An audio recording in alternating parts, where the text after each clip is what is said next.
Frederick Douglass was born in 1817 in Maryland. His real name was Frederick Augustus Washington Bailey. He grew up as a slave and was bought and sold many times. The wife of one slave owner taught him how to read and write.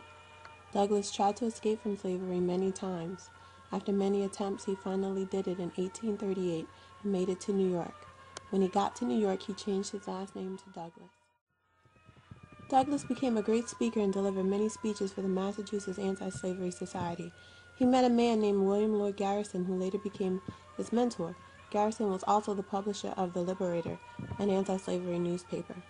Later, they began to disagree over the United States Constitution and whether states should stay together as a union.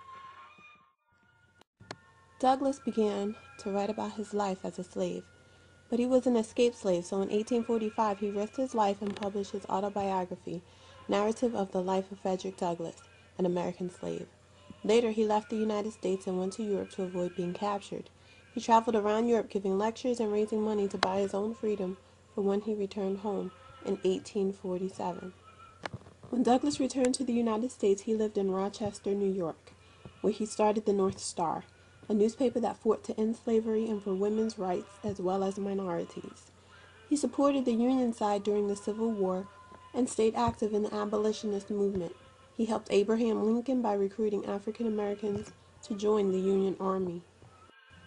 When the war was over, he offered many suggestions for addressing the emancipation or the freeing of slaves and handling racial issues. He died in Washington, D.C. on February 20th, 1895. Douglass helped to change society and the world.